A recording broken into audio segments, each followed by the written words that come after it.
ओम नमो भगवते वासुदेवाय।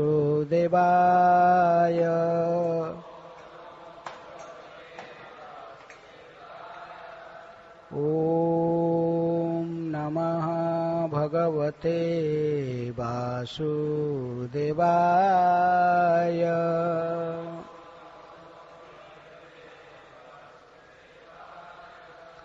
ओम नमः भगवते वासुदेवाय।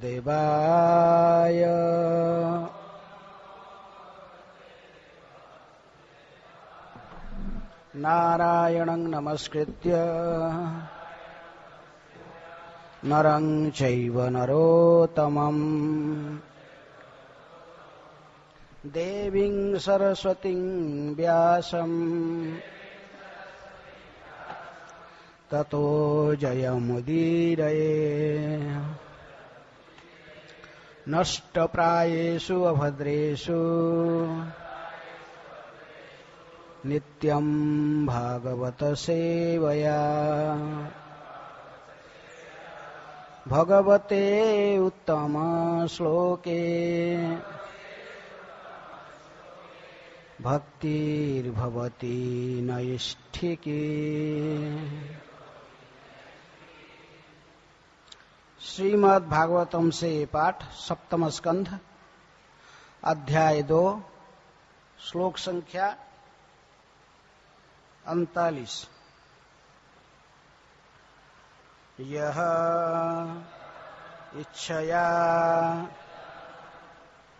ईशः सृजति इदम् अव्ययः यह एव रक्षति अवलुम्पते च यह तस्य अबलाः क्रीडनम् आहु ईशितुः चराचरम् निग्रह संग्रहे प्रभुः यह इच्छया ईशः सृजति इदम् अव्ययः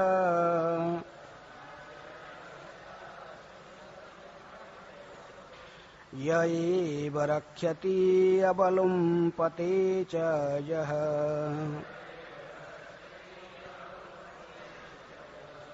तस्य बलाक्रीडनम् आहु ईशितुः चराचरम् निग्रह संग्रहे प्रभु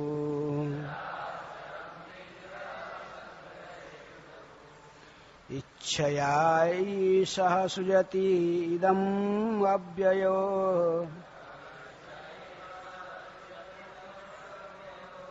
य एव रक्षति अबलुम्पते च यः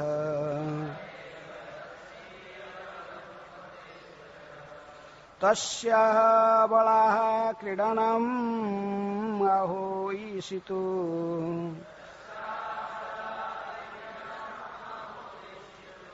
चराचरम् निग्रह संग्रहे प्रभु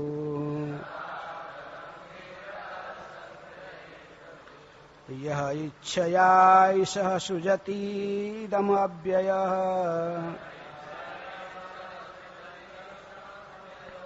य एव रक्षति अबलुम्पते च यः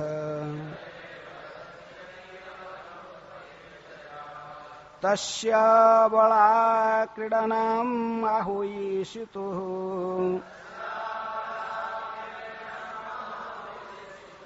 चराचरम् निग्रह संग्रहे प्रभु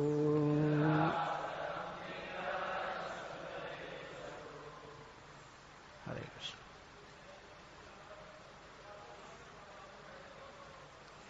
य इच्छेष सृजति इदम् अव्ययो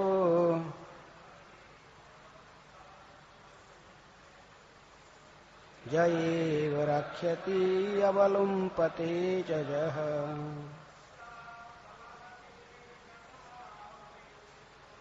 तस्या बलः क्रीडनम् आहुरिषितु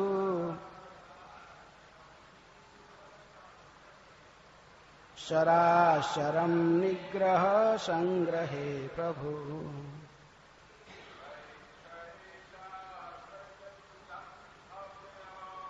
यैच्छैषः सृजतीदमव्ययो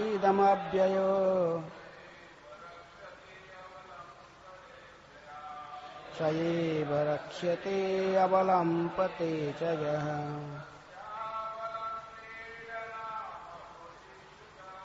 तस्या बलात् क्रीडनम् आहुरिषितु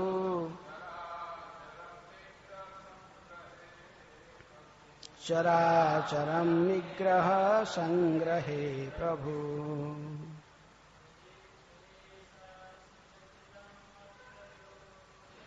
यैच्छया ईशः सृजति इदमव्ययो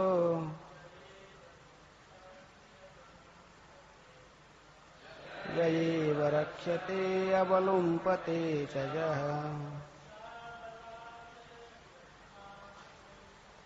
तस्या बलः क्रीडनम् आहुरिषितु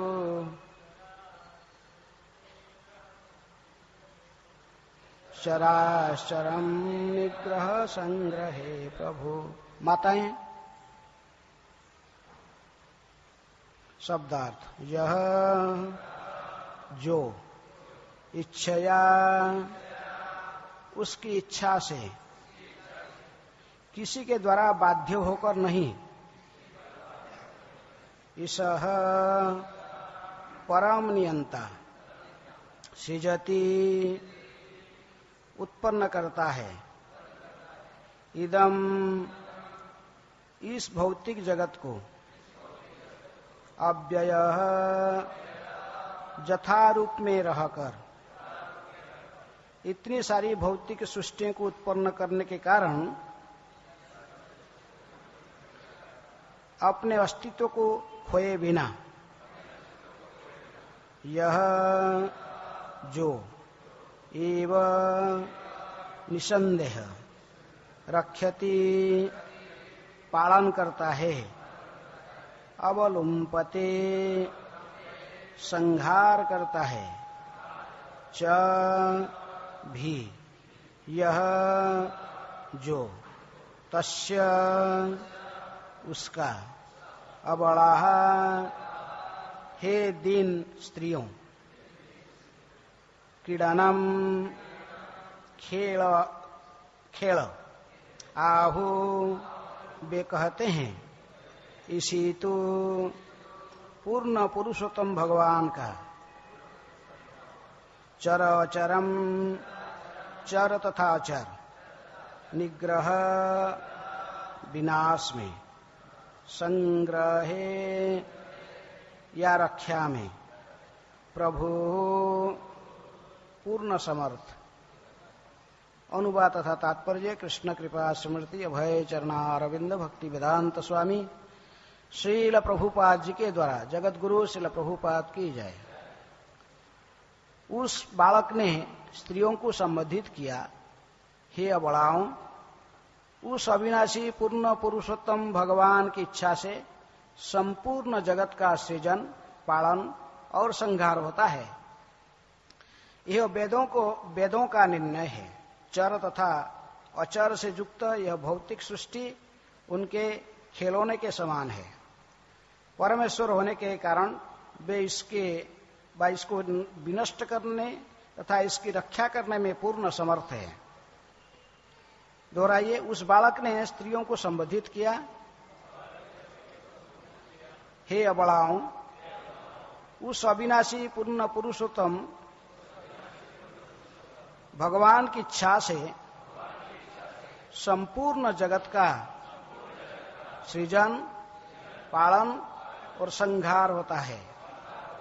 यह वेदों का निर्णय है। चर तथा अचर से युक्त यह भौतिक सृष्टि उनके खिलौने के समान है। परमेश्वर होने के कारण वे इसको विनष्ट करने तथा इसकी रक्षा करने में पूर्ण समर्थ है। तात्पर्य, इस प्रसंग में रानियां तर्क कर सकती है कि यदि पूर्ण पुरुषोत्तम भगवान ने हमारे पति का रक्षा गर्भ में की थी तो अब वे क्यों नहीं कर रहे हैं। इस प्रश्न का उत्तर यह है कि य इच्छेषः सृजति इदम अव्ययो य एव रक्षति अवलुम्पते चजः। कोई पूर्ण पुरुषोत्तम भगवान के कार्य से तर्क नहीं कर सकता। भगवान सदैव स्वतंत्र है, अतएव वे रक्षा कर सकते हैं और संहार भी कर सकते हैं। वे हमारे आदेश वाहक या बहिरा नहीं है। जो उन्हें रुचता है वे वही करते हैं, अतएव वे परमेश्वर है। भगवान इस संसार का सृजन किसी के अनुरोध पर नहीं करते, अतएव वे अपनी इच्छा मात्र से समस्त वस्तुओं का संहार कर सकते हैं। यह उनकी प्रभुता है। यदि कोई तर्क करता है कि वे इस तरह क्यों करते हैं, तो इसका उत्तर यही है कि वे ऐसा इसलिए कर सकते हैं क्योंकि वे सर्वोपरि है। कोई उनके कार्यकलाप के प्रति आपत्ति नहीं कर सकता।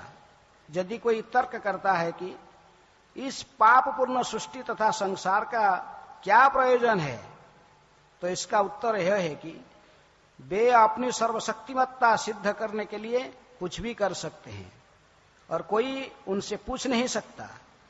यदि उन्हें इसका उत्तर देना होता है वे ऐसा क्यों कहते हैं और ऐसा क्यों नहीं करते हैं, तो उनकी प्रभुता को कम करता है। हरे कृष्ण। ओम अज्ञानातिमिरन्धस्य ज्ञानाञ्जन शलाकया चक्षुरुन्मीलितं येन तस्मै श्रीगुरुभे नमः। श्रीचैतन्य मनोभीष्टं स्थापितं येन भूतले स्वयं रूपः कदा मह्यं ददाति सोपदान्तिकम्। वन्देऽहं श्रीगुरुः श्रीयुतापदकमलं श्रीगुरून् वैष्णवांश्च।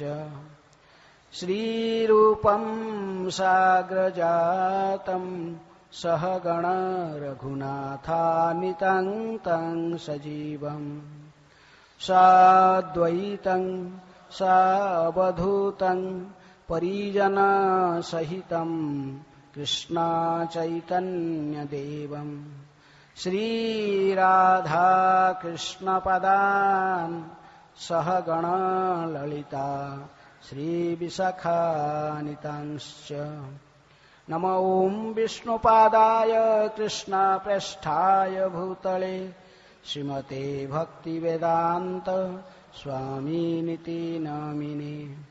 नमस्ते सारस्वते देवे गौरवाणी प्रचारिणे निर्विशेषः शून्यवादी पाश्चात्यदेशतारिणे। नमो महावदान्याय कृष्णप्रेम प्रदायते कृष्णाय कृष्णचैतन्य नामिने गौरतिसे नमः। हे कृष्ण करुणा सिन्धु दीनबन्धु जगत्पते गोपेशः गोपिकाकान्त राधाकान्त नमस्तुते। तप्त काञ्चन गौरांगी राधे वृन्दावनेश्वरी वृषभानुसुते देवी प्रणमामि हरिप्रिये। वाञ्छाकल्पतरुभ्यश्च कृपासिन्धुभ्येव च पतितानां पावनेभ्यो वैष्णवेभ्यो नमो नमः। श्रीकृष्ण चैतन्य प्रभु नित्यानंद श्री अद्वैत गदाधर श्रीवासादि गौर भक्तवृंद। हरे कृष्णा कृष्णा कृष्णा हरे हरे, हरे राम राम राम हरे हरे।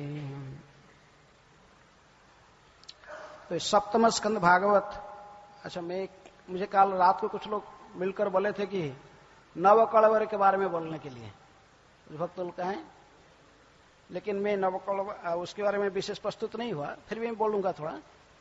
लेकिन भागवत के श्लोक भी बहुत अच्छे श्लोक हैं, और श्लोक के बारे में थोड़ा बोल के फिर कुछ मैं बोलने के लिए प्रयास करूंगा।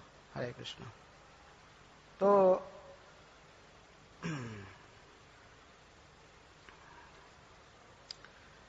यह जो इच्छया ईशः सृजति इदम अव्यय यह एव रक्ष्यति अवलुम्पते च यह तस्य अबला क्रीडनम आहु इशितु चर अचर मृग्रह संग्रहे प्रभु के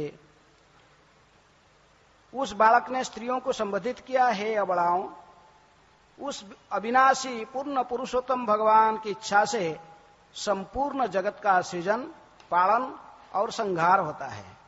यह वेदों का निर्णय है। चर तथा अचर से युक्त यह भौतिक सृष्टि उनके खिलौनों के समान है। परमेश्वर होने के कारण वे इसको विनष्ट करने तथा इसकी रक्षा करने में पूर्ण समर्थ हैं। पिछले श्लोकों में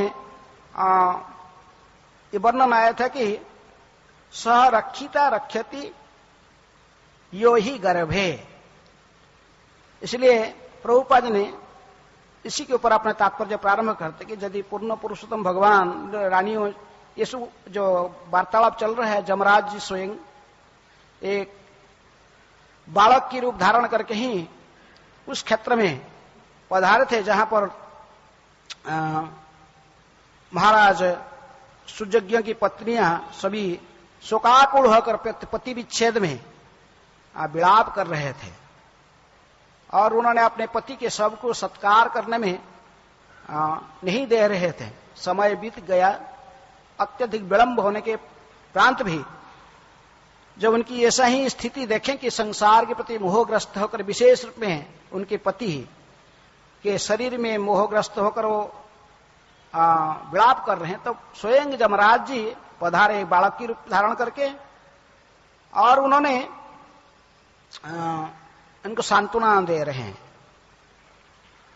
और विशेष रूप में इस स्कंद में, सप्तम स्कंद भागवत में भगवत ज्ञान तथा प्रभुपाद जी कहते कि इस स्कंद में प्रारंभ में कहते कि इसमें भगवत ज्ञान की चर्चा की, संपूर्ण सप्तम स्कंद में भगवत विज्ञान का चर्चा की गई, लेकिन साथ साथ भक्तों की पोषण कैसे भगवान करते हैं उसकी भी चर्चा की गई। 10 विषय वस्तु जो भागवत की हैं उसमें अथ स्वर्ग विसर्गश्च पोषणम स्थानम उतय मनोंतर ईशानु कथा निरोधो मुक्तिराश्रय, इसमें से पोषण की चर्चा भी इस स्कंद में की गई। भगवान कैसे अपने भक्तों की पोषण करते हैं। तो इसलिए यदि ये स्त्रियां ऐसे ही कह सकते हैं कि रानियां, कि यदि पूर्ण पुरुषोत्तम भगवान ने हमारे पति की रक्षा गर्भ में की थी, जैसे पिछले श्लोक में कहा गया, तो अभी क्यों नहीं करते हैं? तो उसी श्लोक की जवाब देते हुए जमराज ने आज की ये श्लोक को कहे कि भगवान संपूर्ण रूप में स्वतंत्र है। य इच्छया ईश सृजति इदम अव्ययः, जिनकी इच्छा से संपूर्ण विश्व की सृष्टि होती है, उनको कोई बाध्य नहीं कर सकता है, और उनको ये प्रश्न भी कोई जिज्ञासा नहीं कर सकता किस लिए सृष्टि करते हैं। क्योंकि भागवत के पहला श्लोक ही श्रीमद् भागवत में कहता कि जन्मादस्य जतः इतरतस अभिज्ञ स्वराट, भगवान स्वतंत्र है, वो कुछ भी कर सकते हैं, उनको कोई ये प्रश्न नहीं जिज्ञासा कर सकता, वो अपनी इच्छा से ही सृष्टि करते हैं। अहम सर्वस्य प्रभव मतः सर्वं प्रवर्तते, सब कुछ मेरे से ही उद्भूत हुआ है, और भगवान ही सभी कारण के कारण है।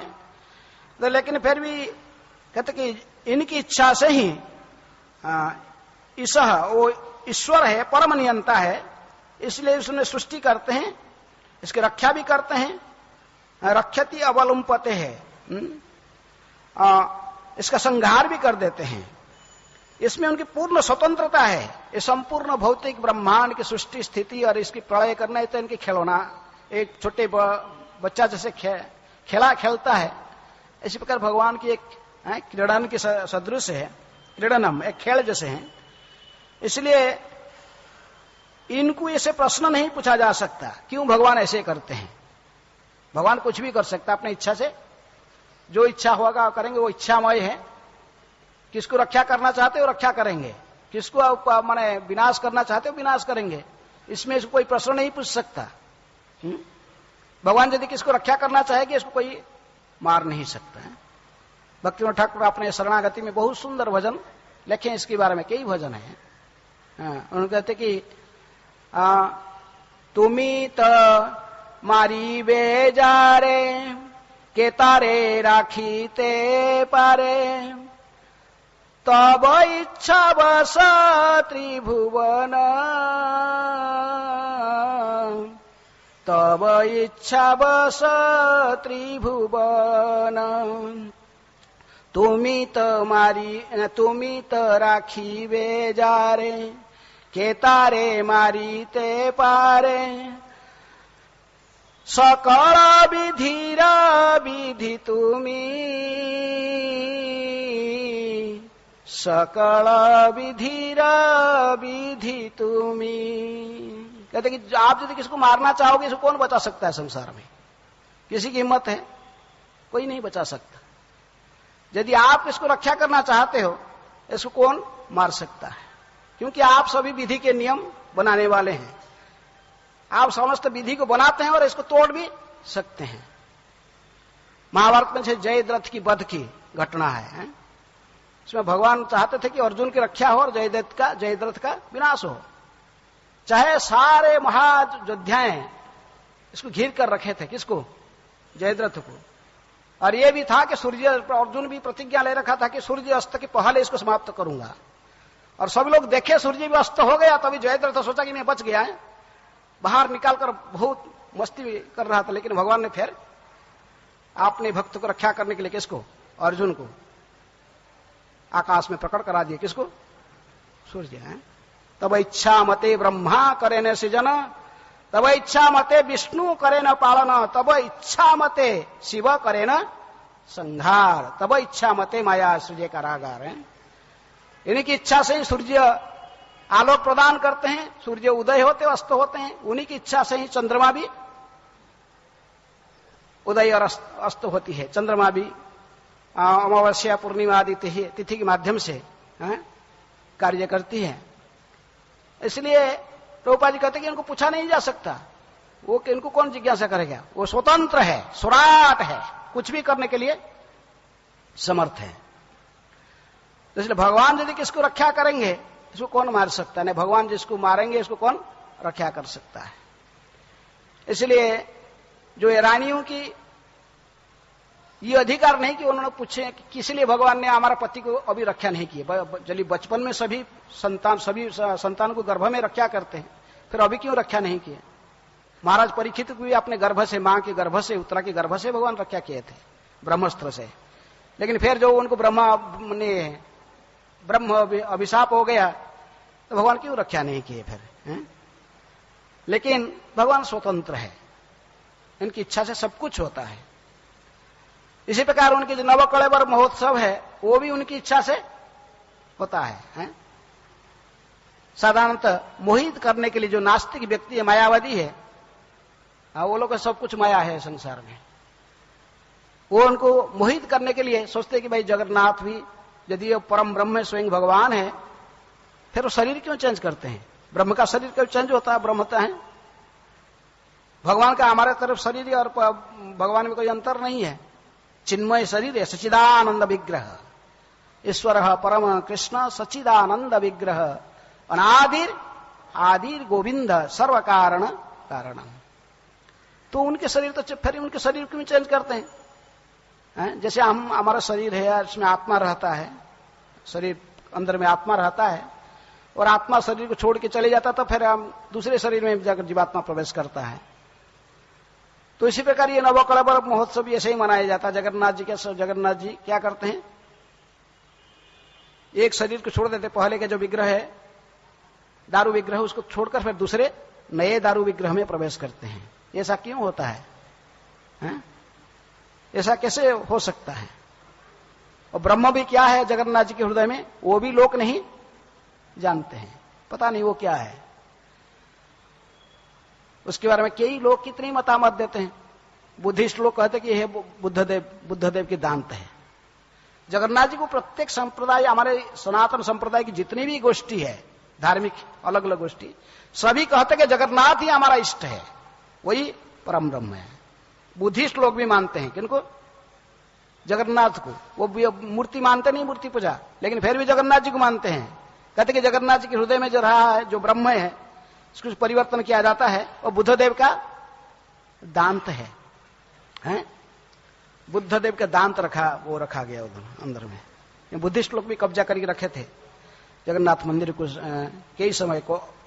कलिंग को जब विजय किए थे अशोक, मगधराज अशोक के अधीनस्थ था, तभी बुद्धिस्ट लोग ने कब्जा करके रखे थे जगन्नाथ मंदिर को। और जगन्नाथ को कहते थे कि ये कौन है?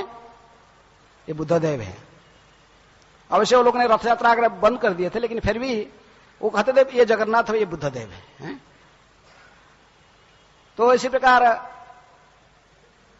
सनातन गोस्वामी जो वैष्णव संप्रदाय, हम जैसे वैष्णव है, गौड़ीय वैष्णव देव वैष्णव है, सनातन गोस्वामी अपने जगन्नाथ स्तव में कहते कि गुटी का हृदय, जगन्नाथ जी के हृदय में जो ब्रह्म रहते हैं, अब सालाग्राम है। कौन है? सालाग्राम। विशेष कहानी है कि एक बार कोई नेपाल में गंडू की नदी में विशेष सालाग्राम गिरा था। वो सालाग्राम जीवंत सालाग्राम है। सालाग्राम को पकड़ते ही स्पंदन होता है, ऐसे स्पंदन हो, जो हमारा हार्ट बीट जैसे होता है, ऐसा ही स्पंदन करने वाला सालाग्राम। कहते जगन्नाथ जी के हृदय में वो विशेष सालाग्राम रखाया गया है। सनातन गोस्वामी कहे कि गुटी का हृदय, अर्थात सालाग्राम जिनके हृदय में निवास करते हैं, सालाग्राम शिला पर ब्रह्म के रूप में निवास करते हैं। लेकिन ओडिशा में प्रसिद्ध कहानी भी है कि ओडिशा में ओडिया महाभारत लिखे हैं सारला दास, बस साधारण ओडिशा जो मंदिर में जो पंडित लोग रहते हैं, वो कहते कि नहीं, ये श्री कृष्ण की नाभि है। क्या है? कृष्ण की नाभि। भगवान श्री कृष्ण अंतिम लड़ाकू कैसे संवरण किए थे? जरासवर ने आकर तीर मारा था पैर में, और भगवान ने जैसे वो तीर से मरमाहत होकर पड़े थे, और बाद में उन्होंने बुलाए थे, अर्जुन को बुलाए और उसको तीर को बाहर निकालने के लिए। उस कथा आप सुने हो। अब पांडव लोग ने आए, इनको चंदन की लकड़ी में भगवान के शरीर को जलाने के लिए प्रयास किया, और जला नहीं, जो अंतिम पर, लेकिन वो कहते कि नहीं, अंतिम जो भाग रह गया था इनके नाभि की अंश रह गया था, उसी नाभि को ही, वही नाभि ही जगन्नाथ जी की नाभि में रखे जाते हैं। ऐसा कई प्रकार के मतामत है, लेकिन कोई देखा नहीं वो क्या वस्तु है। कोई अभी तक देखा नहीं वो वस्तु क्या है, किसको देखने की भी अनुमति नहीं है। लेकिन वो बड़े गुह्य रूप से नवकलवर की ब्रह्म की परिवर्तन किया जाता है। उसको कोई पब्लिक देखते नहीं है, उसका कोई फोटो नहीं उठाना चाहिए, उठाना मना है, भाई इसको कोई पब्लिश करना मना है। लेकिन इस साल फिर भी जैसे पेपर में न्यूज आ गया, फोटो भी आ गया। वो ट्रांसफर जो किया गया अभी थोड़े दिन पहले, चतुर्थी कुछ तिथि में से ही उनको ट्रांसफर किया गया था, ब्रह्म के दोनों पुराने विग्रह को नया विग्रह को सामने सामने करके, पुराने जो विग्रह उनसे जगन्नाथ पर तीनों व्यक्ति तीनों विग्रह में रहते हैं, उनको ट्रांसफर कराते हैं। तो वो विशेष रूप में दैतापतियों की फैमिली परिवार से ही चुना जाता कोई ट्रांसफर करने वाला।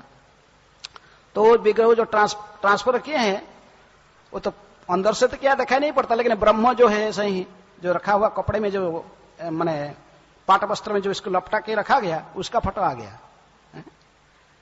वो ट्रांसफर कर रहे हैं, वो फोटो आ गया। दोनों विग्रह से बैठे सामने सामने, नया विग्रह, ऐसा नया विग्रह और पुराने विग्रह, और ब्रह्म को ट्रांसफर किया गया, पब्लिक माने वही पेपर में आ गया है।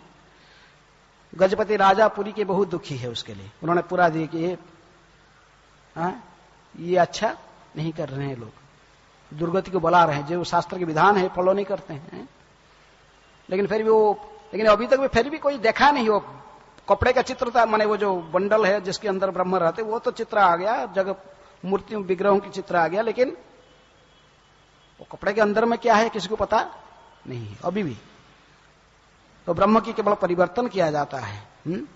जो परिवर्तन करते तो उनकी भी पहले पहले कोई ऐसे ही आके डिक्लेयर कर देते कि क्या है, स्पंदन होता है, ये करता है वहीं।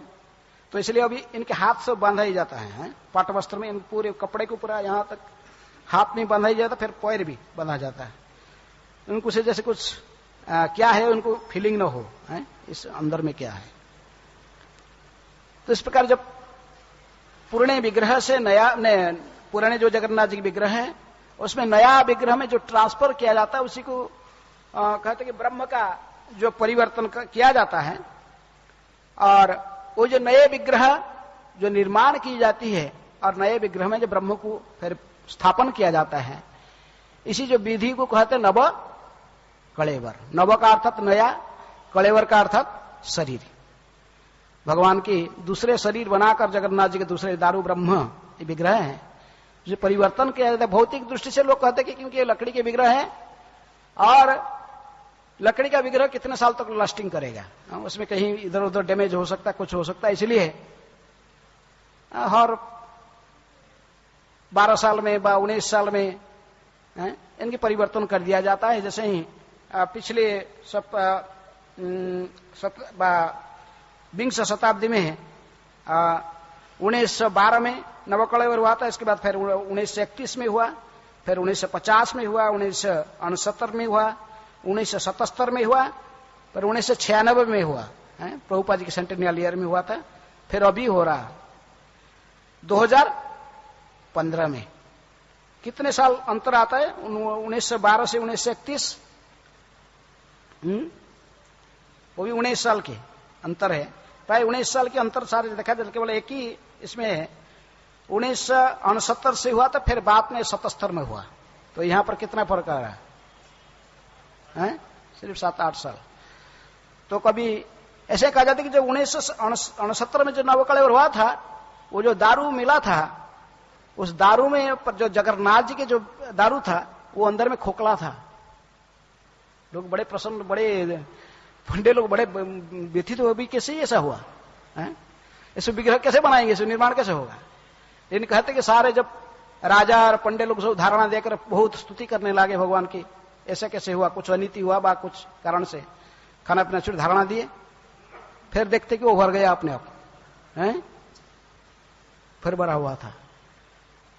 क्योंकि आजकल की जो विधि है, आस्ते आस्ते पंडे लोग ने जो प्राचीन विधि को परिवर्तन करते जा रहे हैं। पहले तो विधि है कि जैसे नवकलेवर का जो 4 मुख्य जो प्रोसेस है, पहले नवकलेवर के ये विधि कहां पर लिखा गया बा किस लिए पालन किया जाता है, क्योंकि कोई भी चीज, कोई भी व्यवस्था को शास्त्र के आधार पर करना जरूरी है। गीता में भगवान कहते कि जो शास्त्रं विधि उत्सृज्य वर्तते कामकारत न च सुखं मवाप्नोति न शांतिं न परांगतिम। तो इसलिए शास्त्र में कहां से बताया गया कि नवकलेवर को ऐसे ही भगवान के शरीर को चयन, कब से हुआ उसकी इतिहास किसी को भी पता नहीं, कोई नहीं बोल सकता सटीक रूप से कब से ये नवकलेवर की प्रोसेस शुरुआत हुआ। लेकिन है कहां पर ये विधि? कहते कि ये प्रकृति में जगन्नाथ मंदिर की जो पूजा अर्चन की विधि है, जो कुछ उत्सव मनाया जाता है, ये कुछ दूसरे किसी शास्त्र को फॉलो नहीं करते हैं। नारद पंचरात्र को भी फॉलो नहीं करते हैं। नारद पंचरात्र को जगन्नाथ मंदिर में चलाने के लिए रामानुजाचार्य प्रयास किया था, जगन्नाथ जी ने उठा के इनको फेंक दिया। जगन्नाथ उठा के इनको पुरी से फेंक दिए, कहां? कुर्म क्षेत्र में। बोले यहां नहीं चलेगा। तो कहते कि ये कैसे फिर चलता विधि सब? कहते जब ही महाराज इंद्रद्युम्न ने भगवान जगन्नाथ, बलराम, सुभद्रा महारानी को ब्रह्मा जी को माध्यम बनाकर उनको प्रतिष्ठित किए रत्न वेदी पर। स्नान यात्रा वो जगन्नाथ जी की आविर्भाव तिथि है, लेकिन ये आविर्भाव उसी दिन जगन्नाथ जी ने ये मुख्य मंदिर में इनको आविर्भाव वहां प्रतिष्ठित नहीं किया गया था। जो मंदिर में अभी जगन्नाथ जी की जो मुख्य मंदिर है, वो उनके जगन्नाथ जी ने कहे कि महाराज इंद्रद्युम्न को, देखो महाराज इंद्रद्युम्न, आपने जिस स्थान पर 1000 अश्वमेध यज्ञ का संपन्न किया था और उस स्थान मुझे बड़े अति प्रिय है। और वहीं पर जगन्नाथ जी की जो दारू को उन्होंने प्राप्त किया था समुद्र की चक्र तीर्थ से, फिर उनको लाकर वहां निर्माण कराया था। उसी वो इधर निर्माण नहीं हुए थे, कहां निर्माण हुए थे? गुंडीचा मंदिर जिसको कहते हैं। इसलिए जगन्नाथ जी ने महाराज इंद्रदेव को कहते कि वो मेरा जन्म स्थान है, इसलिए मुझे अति प्रिय है। कौन सा? और महाराज इंद्रदेव ने जब वहीं छोड़कर जगन्नाथ जी को चले गए मंदिर के, मैंने उनको लाकर प्रतिष्ठित करने के लिए, ब्रह्मा जी को बुलाने के लिए, तब उसके बीच में स्वयंभू मनोंतर में गए थे और सोरुचिसा मनोंतर आकर हो गया, बीच में एक मनोंतर चला गया। लोग बहुत कई चतुर्युग बीत गए, लेकिन इतने दीर्घ समय जगन्नाथ जी ने वही रहते थे। कहां? गुंडीचा मंदिर में। लेकिन उसमें इनके कैसे होता था? यह तो मंदिर तो बालू के अंदर डूब गया था, जो ओरिजिनल मंदिर, लेकिन फिर भी वहां से देवता लोग ने और सप्तऋषियों ने, महर्षि लोग ने आकर जगन्नाथ जी की पूजा सेवा करके उनकी सेवा चलाते थे। इसलिए जगन्नाथ जी ने महाराज इंद्रदेव को कहे कि देखो, वो मेरा जन्मस्थान होने के कारण गुंडीचा से जो गुंडीचा मंदिर है, जहां तुमने 1000 अश्वमेध यज्ञ मेरी प्रीत्यर्थ में संपन्न किया था, जहां पर मेरी मूल विग्रह प्रकट हुए थे, वो है ज्येष्ठ शुक्ल पूर्णिमा तिथि। उस दिन मेरा जन्मदिन है और मेरे जन्म स्थान होने के कारण मेरी बहुत आसक्ति है उस स्थान पर, और मैं कई दिन तक तुम जो मेरी मंदिर निर्माण करने के लिए चले गए ब्रह्मलोक में, मैं वहीं निवास करते रहा, इसलिए मुझे उस स्थान में ममता है। इसलिए प्रत्येक साल मुझे वहां लेके जाना। कितना दिन? 7 दिन। वही मेरा जन्म स्थान और मेरी प्रिय स्थान है, वहां पर मुझे लेके जाना। और वैशाख शुक्ल अष्टमी तिथि में उन्होंने ब्रह्मा जी ने मैंने भगवान को अधिष्ठित किया था। जो मुख्य मंदिर है जगन्नाथ जी की, जो मुख्य मंदिर, वहां रत्न वेदी पर उनको अधिष्ठित किए थे। इसलिए उस दिन भी बड़े महत्वपूर्ण माना जाता है। ये सब भगवान ने जगन्नाथ जी की जो पूजा विधि आदि 4 पुस्तक मुख्य रूप में जगन्नाथ मंदिर में वो लोग मानते हैं। जगन्नाथ जी की पूजा अर्चन विधि ये सब ब्रह्मजामण में बताया गया। ब्रह्मजामण ये ब्रह्मा जी ने बताए थे महाराज इंद्रदेव ने को, भगवान से डायरेक्ट श्रवण करके डायरेक्ट ट्रांसफर कराए थे। किसको बताए थे? ब्रह्मा जी ने जो भगवान जगन्नाथ जी से सुने, उसी को उन्होंने महाराज इंद्रदेव को कहे थे। तो इसलिए ब्रह्मजामण में जगन्नाथ जी की पूजा विधि अर्चना से बताया गया। रुद्र जामल में बलराम जी की पूजा विधि अर्चना की डिटेल, और देवी जामल में व शक्ति जामल में विशेष रूप में सुभद्रा जी के पूजा विधि अर्चन बारे में बताया गया। इसके अलावा और एक पुस्तक है जिसको कहते हैं नीलाद्रि महोदय। नीलाद्रि महोदय पुस्तक में विशेष रूप में जगन्नाथ जी की भिन्न 12 महीने में जो भिन्न भिन्न उत्सव होता है, सब उत्सवों की टिप्पणी, कैसे उत्सव मनाया जाना चाहिए, कौन सा उत्सव पालन होना चाहिए, सब डिटेल दी गई। और उसी ग्रंथ में भी ये परिचय आता है, संक्षिप्त परिचय दी गई नवकलेवर के बारे में, नवकलेवर क्या विधि के बारे में उसी पुस्तक में नीलाद्रि महोदय में दिखाई जाता है। वहां कहा गया कि यहां तक भी करोड़ों साल तक आने वाले जो जितने भी सालों आता रहता है, कौन सा साल में नवकलेवर होने वाले हैं, और वृक्ष जो किस दिशा से प्राप्त होंगे उसका भी सूचना दी गई, संक्षिप्त सूचना वैशिष्ट दिशा में। लेकिन उसको पब्लिक में डिक्लेयर करने के लिए मना है। यदि मंदिर के मुख्य पुजारी जानते हैं, लेकिन वो इसको पब्लिक में डिक्लेयर नहीं करते, इसको जानते ऐसे हैं। नीलाद्रि महोदय में नवकलेवर के बारे में विशेष सूचना दी गई, कैसे नवकलेवर होना चाहिए। और लेकिन कभी कभी हम अपने ठीक है, नवकलेवर के बारे में उसी से विशेष सूचना प्राप्त होता है। जिस महीने में जिस साल में 2 आषाढ़ के महीना आएंगे एक साथ में, अर्थात आषाढ़ महीना, जैसे हमारा कैलेंडर, हम जो अंग्रेजी कैलेंडर को फॉलो करके हमारा अभ्यास हो गया, लेकिन प्राचीन काल में हमारा कैलेंडर अलग प्रकार होता है। वैशाख ज्येष्ठ आषाढ़ महीना, आषाढ़ श्रावण भाद्र आश्विन कार्तिक मार्गशीर इस महीना के आते हैं।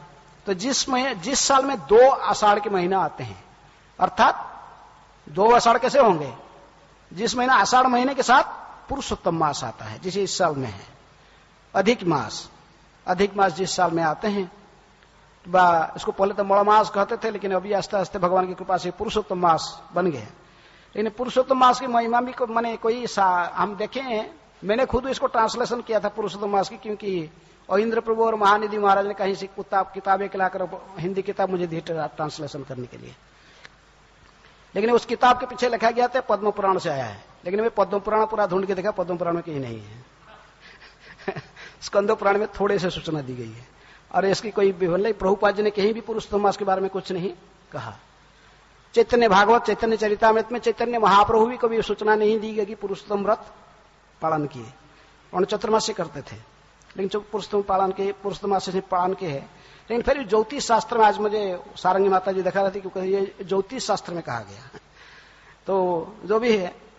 लेकिन ऐसे पुरुषोत्तम मास व अधिक मास यदि एक साथ में आते हैं, कौन सा, किस महीना में, आषाढ़ महीने के साथ पुरुषोत्तम मास आ जाता है, फिर 2 आषाढ़ हो जाते हैं, तो उसी महीने में क्या होता है, नवकलेवर, भगवान की नवकलेवर की जो विधि दी गई है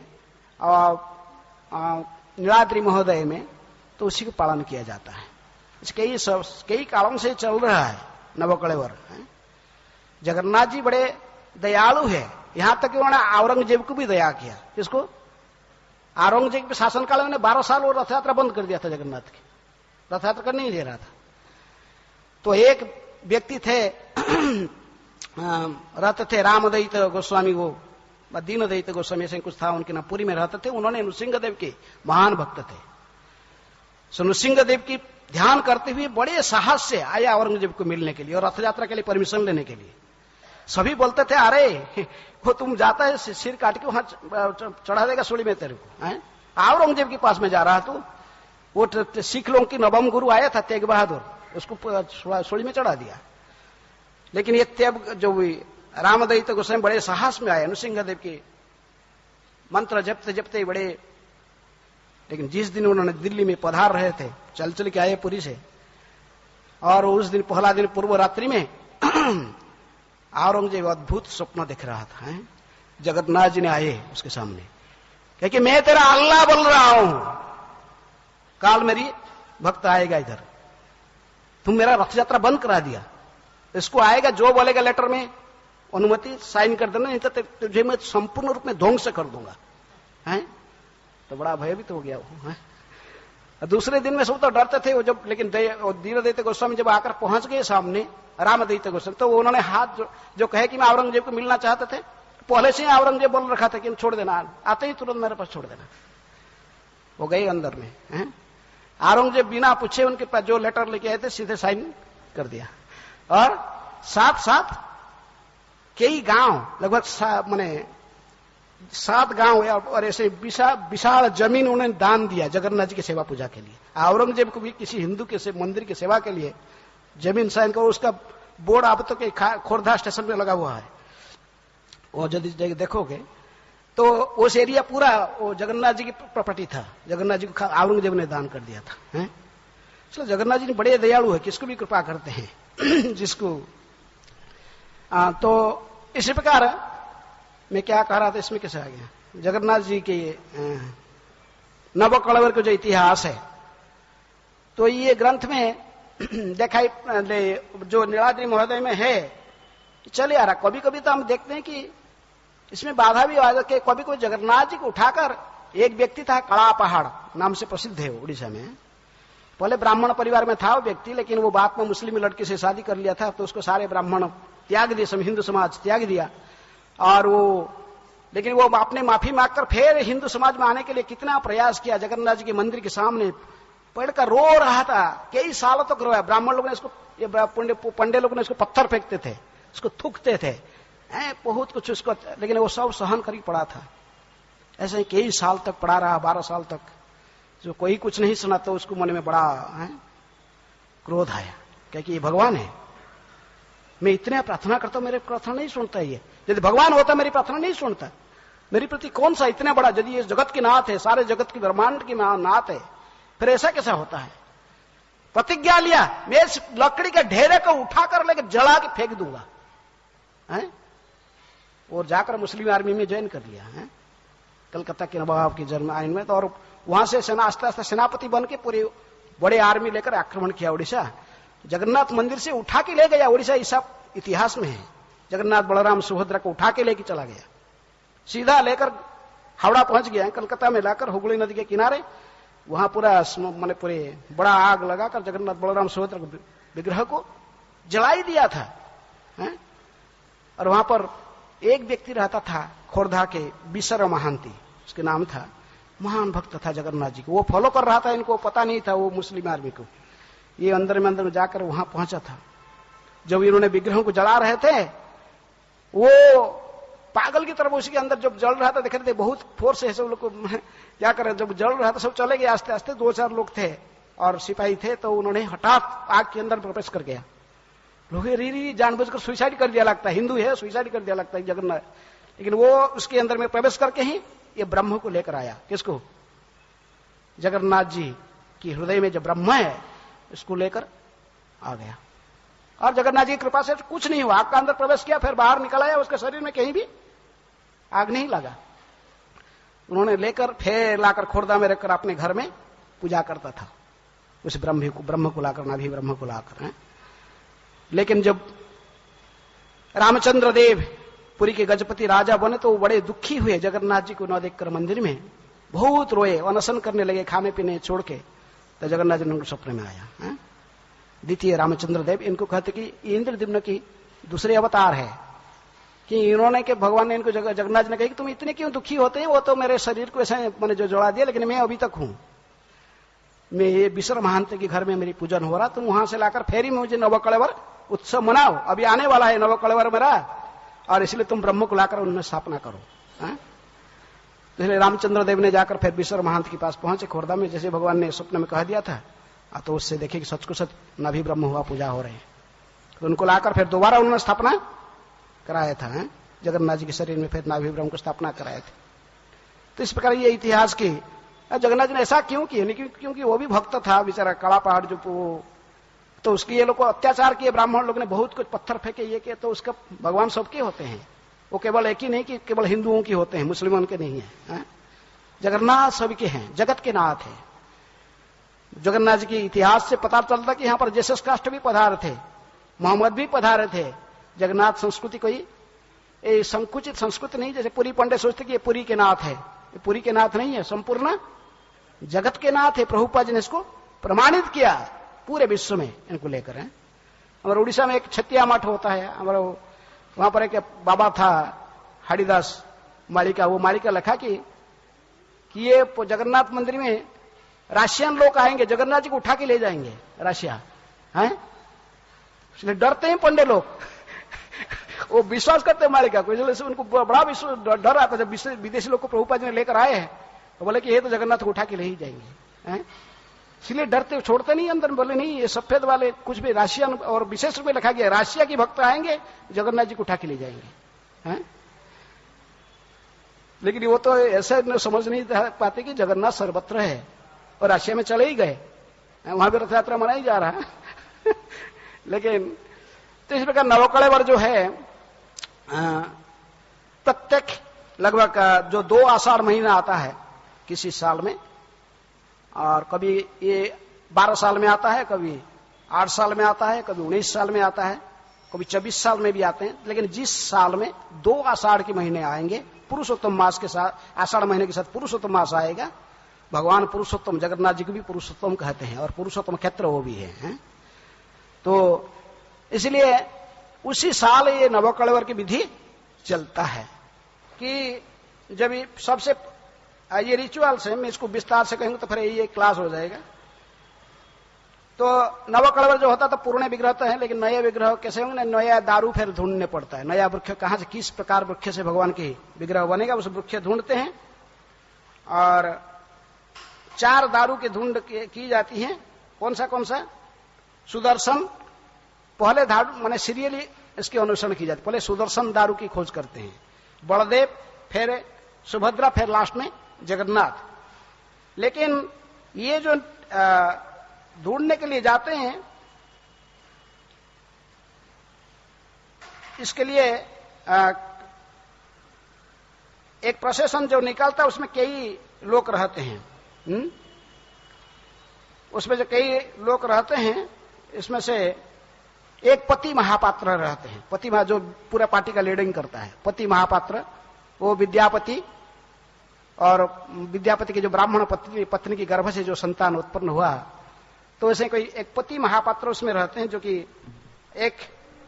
एक लंका, ये 9 महाराणा, जो महाराणा माने विश्वकर्मा के जो पहले जो जगन्नाथ जी के विग्रह निर्माण किए थे उनके वंशज, फिर 20 दैतापति, दैतापति माने जो विश्वावसु सबर की कन्या ललिता और विद्यापति की संयोग से जो संतान उत्पन्न हुए थे उनके वंशज 20 दैतापति जाते हैं, 16 ब्राह्मण जाते हैं जगन्नाथ जी के सेवक, वो उसमें से 16 लोग जाते, चारों अल्टर से तो चुने चुने ब्राह्मणों को भेजा जाता है। जगन्नाथ जी, बलराम, सुभद्रा, सुदर्शन सभी की पूजा 16 लोगों को भेजा जाता है। और जो देवलों को निर्माण किए थे जगन्नाथ जी के देवल करणास, वो लोग भी, उसमें से भी 3 लोग जाते हैं। इसी प्रकार पहले जो रीति भी था कि उनके साथ में सिपाही लोग 30 लोग जाते थे, इस नवकलवर में भी 30 पुलिस ऑफिसर उसमें थे, 2 इंस्पेक्टर ऑफ पुलिस भी थे। इसी प्रकार ये सब पूरे ग्रुप निकालते हैं किसको, वृक्ष को ढूंढने में है? लेकिन ये वृक्ष को कब से ढूंढना प्रारंभ करते हैं, प्राय मुझे ठीक से भी ध्यान नहीं, अक्षय तृतीया की बात, कब से, अक्षय तृतीया की बात होने से शुभारंभ करते हैं। पहले आज्ञामाल लेते हैं, जगन्नाथ बलराम सुभद्रा जी के सामने जाकर पार्टी पूरे सब 150 लोग जाकर वहां प्रणाम करते हैं और जगन्नाथ जी के आज्ञामाला, जगन्नाथ बलराम सुभद्रा जी के आज्ञामाला उनको दिया जाता है। जो जो दारू को ढूंढने के लिए जो ग्रुप रहते हैं तो उनको आज्ञामाला जगन्नाथ जी के लेकर फिर वो आते हैं। एक दिन रात माने वो तो रहते हैं उधर पुरी में ही, वो जगन्नाथ वल्लभ गार्डन, वहां जाकर वहां निवास, रात्रि में निवास करते हैं 1-2 दिन। फिर उससे जाते काकोटपुर मंगला, जो 50 किलोमीटर, लगभग 50 किलोमीटर दूर से पुरी से कोणार्क के मार्ग पर आता है। तो काकोटपुर में जाकर मंगला के पास धारणा देते हैं। लेकिन ये सारे विधि पदल में चलकर जाने का विधि है। लेकिन इस साल सब क्या किए, सबके पास भी इनोवा है और दूसरे सब गाड़ी में उठ के चले गए हैं, सो गाड़ी में चढ़ के स्कूटर में चढ़े, जो जैसे सब, और वो विधि को टाल दिए। कौन सा, पदल में चलने का जो विधि है, पदल में चल के जाना। इसलिए वहां पर मंगला जी के पास में जाकर फिर माने वहां पर वही धारणा देकर रहना चाहिए इनको, हविषार न खाकर, फास्टिंग रहकर जो वहां रहना चाहिए। इस साल वो लोग जाकर सब पास में जो गेस्ट हाउस था, गेस्ट हाउस में रह गए और गेस्ट हाउस में रहे और बहुत अच्छा अच्छा खाना भी खाए। इसलिए देवी ने बहुत क्रोधित होकर इस साल जो विश्राम होता तो बताया कि ऐसा करोगे तो मैं कभी भी और आदेश नहीं दूंगा, वृक्ष कहाँ मिलेंगे मैं सूचना तुमको और कभी नहीं दूंगा भविष्य में। इसलिए पुरी के राजा भी बड़े दुखी थे, ये क्या कर रहे हैं, सारे विधि को टाल रहे हैं, माया के प्रभाव से आकर, कलिजुग के प्रभाव से। इन जाते हैं, जाकर वहां पर मंगला, काकटपुर मंगला के पास में इनको धारणा देना पड़ता है। फिर देवी बताते हैं वृक्ष कहाँ मिलेगा, स्वप्नादेश से व किसी व्यक्ति के ऊपर विश्राम आ जाते हैं, पूरे आवेश हो जाते, तो फिर वो बताता कि वृक्ष कहाँ मिलेंगे, किधर किधर मिलेगा। वो पंडितों को जो धारणा दिए उनको भी स्वप्न में बोलते हैं कि ये विग्रह जगन्नाथ की दारू इस दिशा में मिलेंगे, इस एरिया में मिलेंगे, कुछ अंचल के नाम भी कह देते, और बलराम की दारू यहाँ मिलेंगे, सुभद्रा, ये सब देवी के आदेश से, जोगमाया देवी, मंगला देवी के आदेश से फिर ये ढूंढने जाते हैं। उन्होंने दिशा में जाते हैं, पहले जाते हैं ढूंढने के लिए किसको, सुदर्शन की दारू। इसके पिछले भी जो दमकल हुआ था उसमें भी देवी बड़े क्रोधित थे, कुछ नियम को तोड़ते रहते थे, इसलिए वो आदेश ही नहीं दिए, कुछ नहीं बोले कहां पर वृक्ष मिलेगा। ये 7 दिन धारणा दिए, कुछ नहीं आदेश हुआ। बड़े दुखी होकर फिर सभी लोग रोने लगे, पूरा रोने लगे, रो कर बहुत प्रार्थना किए, राजा सोएंगे प्रार्थना की। तो फिर उन्होंने फिर कोई गांव के लोग आकर कहा कि देखो हमारे गांव के पास में एक वृक्ष है, अब आके देख सकते हैं वो कैसे बहुत, हमको तो दिव्य वृक्ष लगता है, वो उसमें से सुगंध आ रहा है। इसलिए सब फिर गए, कुछ लोग पंडित लोग जाकर वहां पहुंचे और वहां पर जब पहुंच के देखे कि ये सुदर्शन जी की दारू था। माने सुदर्शन के वृक्ष में जो लक्षण है, सुदर्शन चक्र का चिन्ह, और सीधे वृक्ष सीधा बढ़ते हैं, उनके केवल 4 ऐसे ही शाखा होते, तो जो कुछ लक्षण है उसको देखकर, लेकिन वो वृक्ष तो मिला, लेकिन जो वापस आ रहे थे बीच में नदी में बाढ़ आ गया था। लोगों को जब पता लगा कि वहां ये जगन्नाथ जी के माने दारू विग्रह यहाँ पर है, और कई सालों से लोग सोचते, गवर्नमेंट को कहते थे कि ये नाली के ऊपर पुल बना दो, बनाते नहीं थे। इसलिए वहां के जो पॉलिटिकल लीडर्स मिल गए, बल्कि इसको ये अभी ये सुजग है इसको अभी तोड़ दो, जो टेम्पररी पुल था इसको तोड़ दिए, तोड़ के फिर बहा दिए। अभी जगन्नाथ की दारू को कैसे ट्रांसफर करेंगे, बड़ा समस्या हो गया था। वो सारा डिटेल में नहीं कर, लेकिन इस प्रकार पिछले विग्रह माने जो दारू को ऐसे ही वो लोग ने फिर दूसरों के माध्यम से सूचना प्राप्त हुआ था। देवी आदेश नहीं देते। अरे इस में भी देवी ने भी सतर्क करा दिया, तुमको बार बार कहते तुम नीति विधि को तोड़ोगे तो कैसे चलेगा, हैं? विधि पालन करना चाहिए। तो इसी प्रकार जब दारू के निर्णय की जाती है, दारू में जो मुख्य मुख्य जो लक्षण होते हैं, मैं अभी सारा बोलना संभव नहीं है। मुख्य जो लक्षण कहते हैं, चक्र चिन्ह रहता है, शंख चक्र के चिन्ह विशेष रूप में किनकी दारू में, जगन्नाथ जी की दारू में, हड़ मुसल के चिन्ह बलराम की दारू में, जोली चिन्ह और शक्ति चिन्ह विशेष रूप में, पद्म चिन्ह सुभद्रा जी की दारू में, और सुदर्शन चक्र में चक्र चिन्ह रहता है। और इसको वृक्ष को गार्डिंग करने के लिए कौन रहता है, सर्प रहना जरूरी है। आप लोग सब देखे होंगे इंटरनेट में सांप कैसे है, सर्प पर रहो तो जग की रहता है, चाहे वृक्ष के नीचे रहो गर्त करके, या वृक्ष के बाजू में कोई दूसरे हुंका वाल्मीकि हुंका में रहो, कैसे भी हो सर्प उधर गार्ड करके रहता है। सर्प किस लिए वृक्ष को गार्ड करता है, क्योंकि जिस वृक्ष में पक्षी घोसला दिया होगा वो वृक्ष में जगन्नाथ जी के विग्रह नहीं बनते हैं। तो इसलिए उसको गार्ड करने के लिए कि उसका एक ड्यूटी है कि वो वृक्ष में किसी पक्षी को बैठने नहीं देता है, उसमें उसको घोसला बनाने नहीं देगा। इसलिए सर्प स्वयं अनंत शेष के जो अवतार है वो उसको घूमते रहते हैं, उसको गार्डिंग करके रहते हैं। इसलिए पॉइजनस स्नेक होना चाहिए, उसके पास में एक इमली का पेड़ होना जरूरी है, इमली पेड़ टर्मरिन ट्री, और स्मशान होना चाहिए पास में, नदी बहता हुआ है, कोई नदी बहता हुआ बा कोई बड़ा तालाब जलाशय होना चाहिए। और उस वृक्ष में कई अलग अलग कहा कि 4 ब्रांच हो बा, उसकी मेन ब्रांच तो ऐसे कम से कम 10-12 फीट तक स्ट्रेट जाना चाहिए, उसके ऊपर फिर अलग अलग ब्रांच। बलराम जी की जो ब्रांच में विग्रह बनता है वो कम से कम 7 बाई इससे भी अधिक ब्रांच होना चाहिए उस वृक्ष में, अलग अलग ऐसे, क्योंकि अनंत शेष है, उनके कई फौड़े होते हैं, तो उसको वृक्ष कैसे अलग अलग होना चाहिए। और तो इसी प्रकार कम से कम 4 से 7 अलग अलग ब्रांच उसमें होना चाहिए। और इसी प्रकार कई लक्षण उसमें बताया गया। उसके अलावा उसके सहाड़ा वृक्ष, सहाड़ा वृक्ष आपको समझ नहीं है, सहाड़ा वृक्ष उड़िया में जानते हैं, सहाड़ा वृक्ष होता, वरुण वृक्ष होता, बेल के वृक्ष होते हैं, ऐसे कई ऑस्पिशियस लक्षण को दिखाया जाता है। सब देखकर फिर चुनते हैं उस वृक्ष को। यदि वो नीम का पेड़ है लेकिन फिर भी उसके वृक्ष में उसमें से सुगंध आता है, कैसे चंदन की तरफ आप महाप्रसाद कई जगह कहते कि जगन्नाथ जी के महाप्रसाद जैसे उसी का सुगंध आता उधर है। तो इसी प्रकार कई लक्षण को देखकर वो दारू के निर्णय करते हैं, और दारू निर्णय करने के बाद फिर उसको वहां से लेकर आना मंदिर तक। वो दूसरे कोई वाहन में ऐसे लगकर नहीं लाया जाता।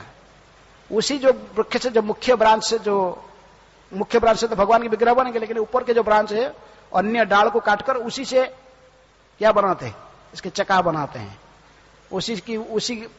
उसी दारू वही जो वृक्ष के ही टहनिया उसी में से ही सकड़ बनाते हैं। सकड़ बनाकर उसी के ऊपर रखकर फिर उसको खींचकर उसको लेके आते हैं, किसी जानवाहन से बा किसी पशुओं के द्वारा बा अन्य किसी के द्वारा नहीं।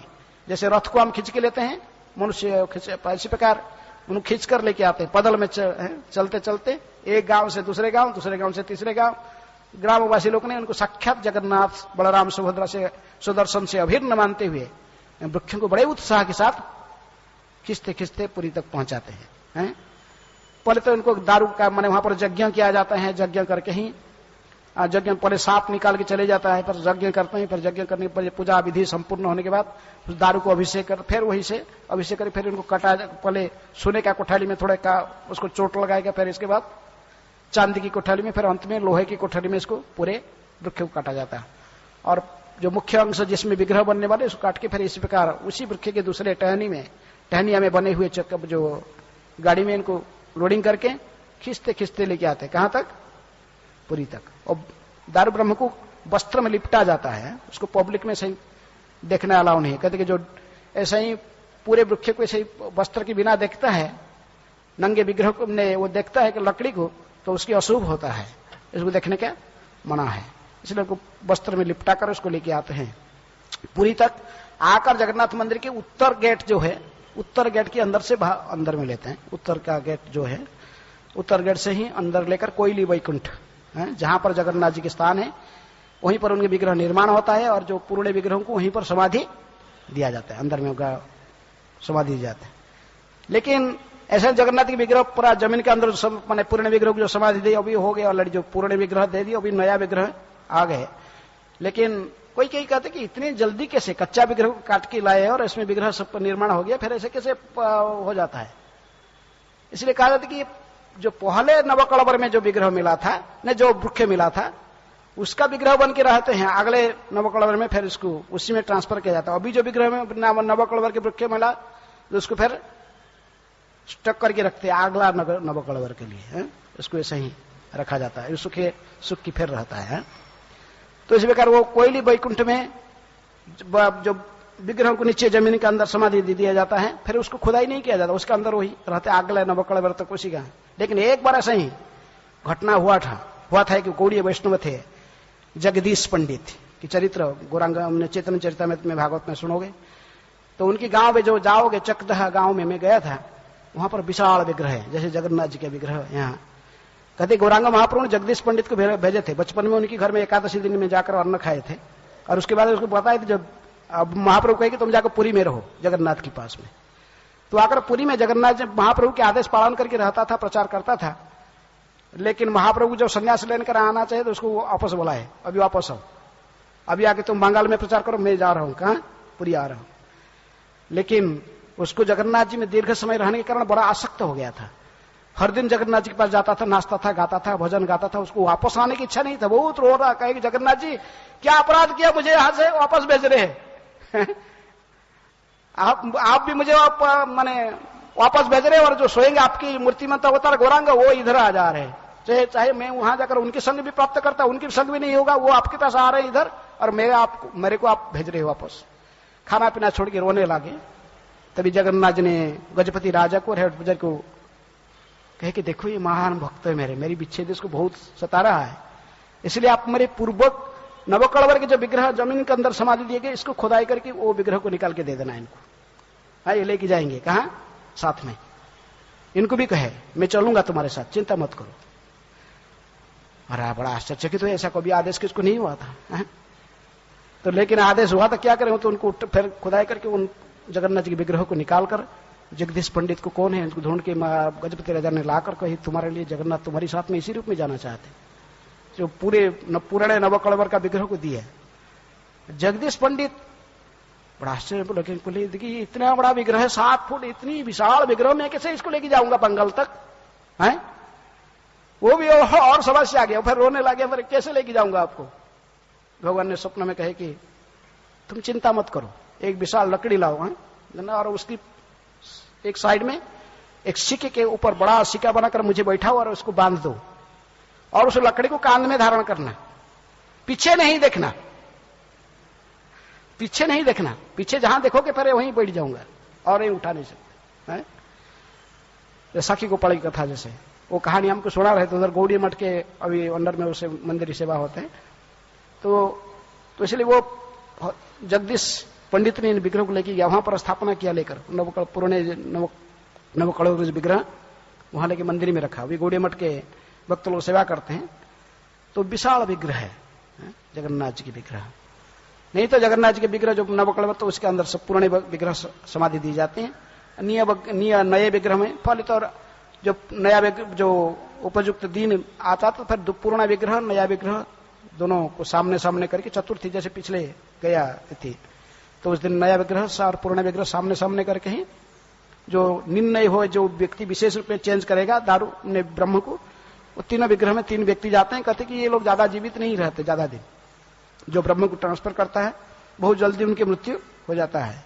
तो फिर वो पुराने विग्रह से ब्रह्म को लेकर उनका आंख भी बंधा रहता है, पैर में हाथ में से कपड़े लिपटा रहता है और इनको ऐसे ही अंधार, उस समय कोई अमावस्या के दिन ही की जाती है।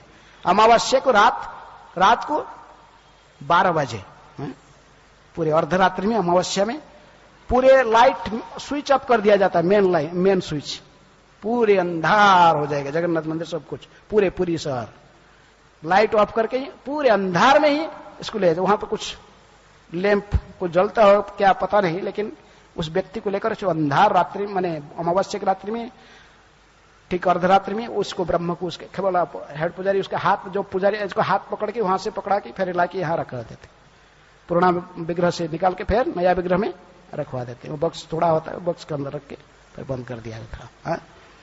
इसी प्रकार ये ट्रांसफर हो जाता है, ब्रह्म की ट्रांसफर किया जाता है। तो ये विधि को ही क्या कहते हैं, नवकलेवर विधि में डिटेल नहीं और पुराना विग्रह को जो समाधि दी जाता है, नया विग्रह में फिर ब्रह्म को स्थापना करके ही फिर मंदिर में इनकी नया सेवा पूजा के प्रारंभ किया जाता है। इस विधि को ये जो इसी को कहते हैं नव कलेवर।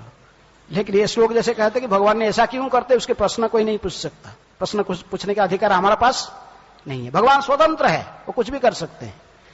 अपने लीला के लिए, भक्तों को आकर्षित करने के लिए वो अपनी लीला कैसे भी कर सकते हैं, हम इसको प्रश्न नहीं कर सकते। आज के श्लोक भागवत के वही कहते हैं, इनको जिज्ञासा ये प्रश्न करने का अधिकार किसी का नहीं है। स्वराट है, स्वतंत्र है, वो कुछ भी कर सकते हैं।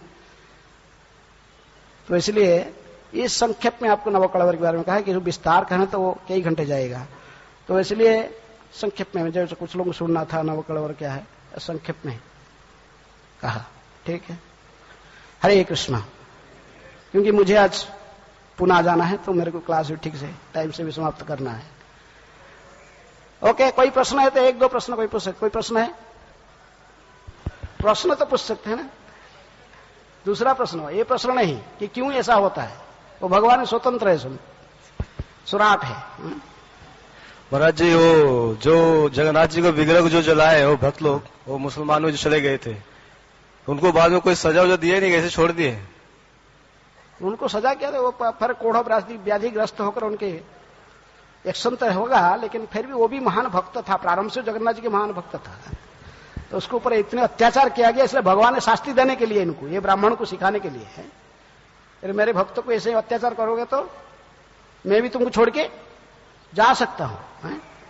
इसलिए भगवान जगन्नाथ जी ने उनको भी वार्निंग दिया, उनको चेतावनी देने के लिए भक्तों। लेकिन फिर भी वो छोड़ते नहीं है, अभी भी अपने जो आदत है छोड़ना बड़ा मुश्किल है। लेकिन जगन्नाथ जी फिर भी उनके भक्तों की बड़े प्रिय, वो पुजारी लोग भी बड़े प्रिय होते जगन्नाथ जी को। पुंडरीक विद्यार्थी को थप्पड़ खाना पड़ा, किसके लिए, ब्राह्मण हो क्रिटिसाइज किए थे थोड़ा जगन्नाथ जी के सेवकों को। कहते कैसा है, ओढ़ षष्ठी के दिन मड़ुआ वस्त्र लाकर डायरेक्ट पहना देते बाजार से खरीद के, वस्त्र को धोकर फिर इसको पवित्र करके फिर जगन्नाथ जी को पहनाना चाहिए। उसको कुछ चर्चा किए थे, पंडे लोग क्या है, पान चिबाते हैं, कुछ भी करते हैं मंदिर के अंदर, कुछ भी वो भी मड़ुआ वस्त्र पहनते हैं।